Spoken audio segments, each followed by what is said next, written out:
Check the mic and make sure it sound right, boys.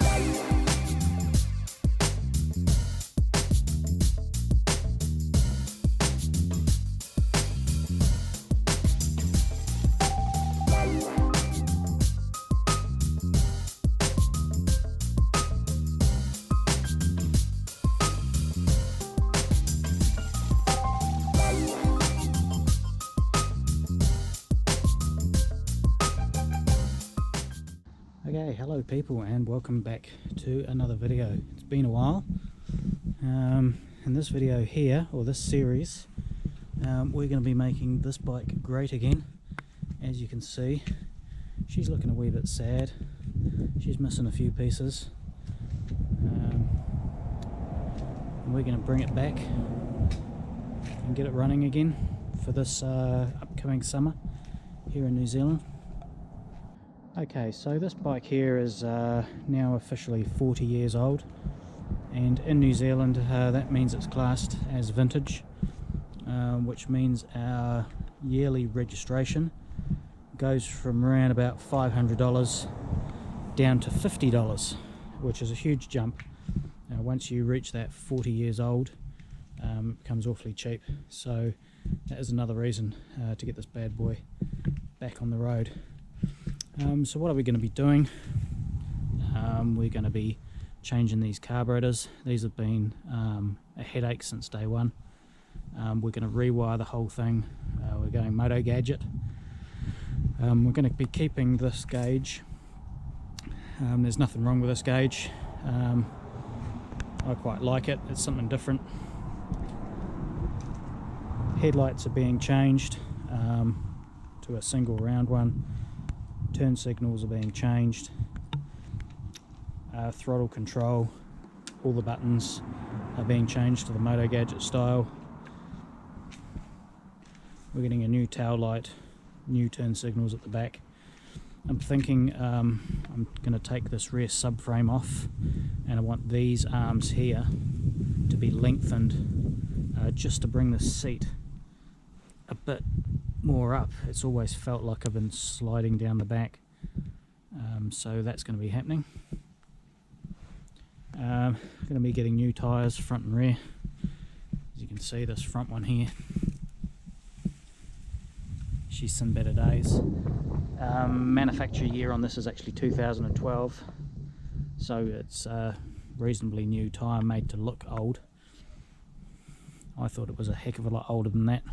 You can see it's perishing on the sides, and we've got to fix up the horn. We've got to get the coils back in there. Now these oil lines here, which feed oil up to the top of the heads, these have always leaked. Just these copper washers just need replacing, so I've ordered new ones of those.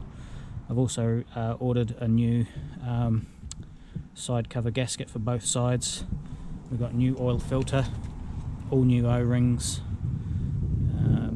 so yeah, we'll give it a full oil change obviously. So yeah, this is the first time I pulled this bike out of the garage in probably at least a year. I haven't ridden the thing since 2019. The registration ran out, so she's been too long. And now it's only going to cost $53 to register for the whole year. We're going to get this back on the road, so let's get it back inside the shed because it's starting to rain, and we'll start stripping things down. Cool. Okay, so those of you who've been watching my channel for a while remember that I've wired a bike for a guy, and I'll tell you what, man, it's pretty amazing. I wired this bike for this guy, and he's just bought me a whole load of stuff. So thank you so much, Greg, much appreciated. We've got my absolute favourite headlight in the world, the Koso. We've got a throttle assembly. We've got some spare throttle assemblies that he bought for his bike. Koso turn signals, 4 of those.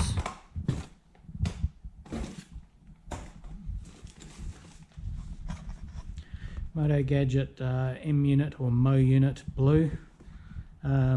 Awesome. The smallest tail light in the world. What else have we got in here? And the push buttons for on the clip-on bars. So yeah, absolutely awesome. Thank you so much, Greg. Cheers. Look at the difference between those two. That's going to be awesome.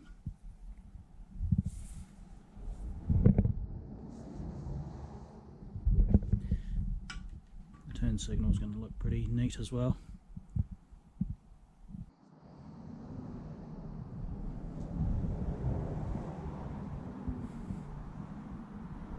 Yep, good decision.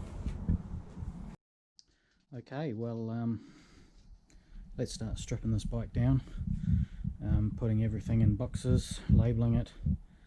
Let's make this Virago great again. Right, for starters, let's get the seat off.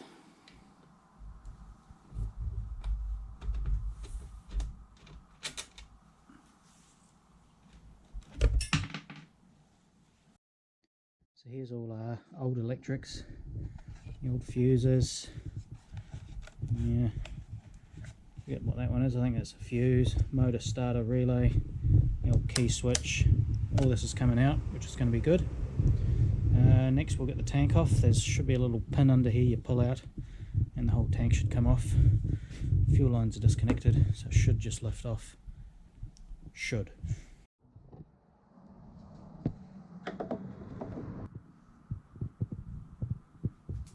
Okay, so all this wiring is going to get ripped out, but here's our CDI, and this is pretty much where I'm going to be sticking the M unit, I think. It's probably going to work out pretty good. I'll make a plate to sit on top of this, but for now, we'll get our side cutters and we're just going to chop everything because it's all going to be redone. Cool, let's do it.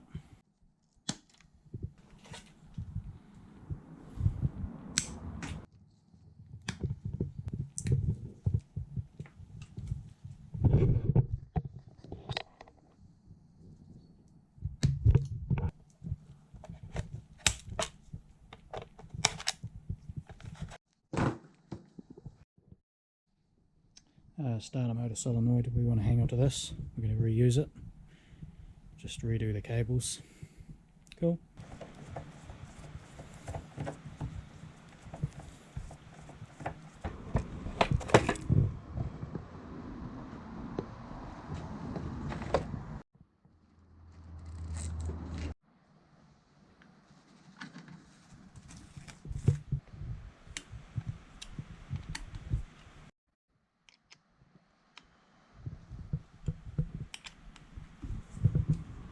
Okay, well that's pretty much all the electrics disconnected except for this one here, which is a switch on the clutch, and this one here, which is a switch on the brake.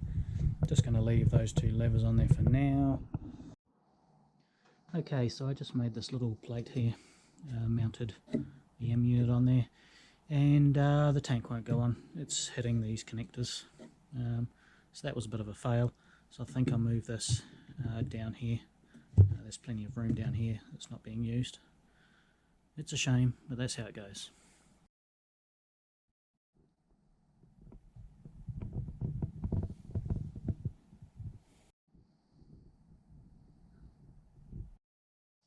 Okay, so as you can see, I've got this new plate here, bolts onto the main suspension there.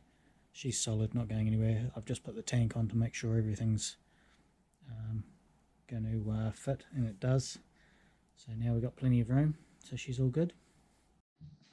Okay, so parcel has arrived. We have gaskets, we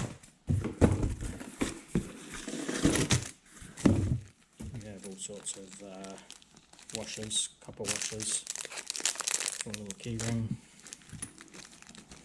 other washers, O-rings, everything's there.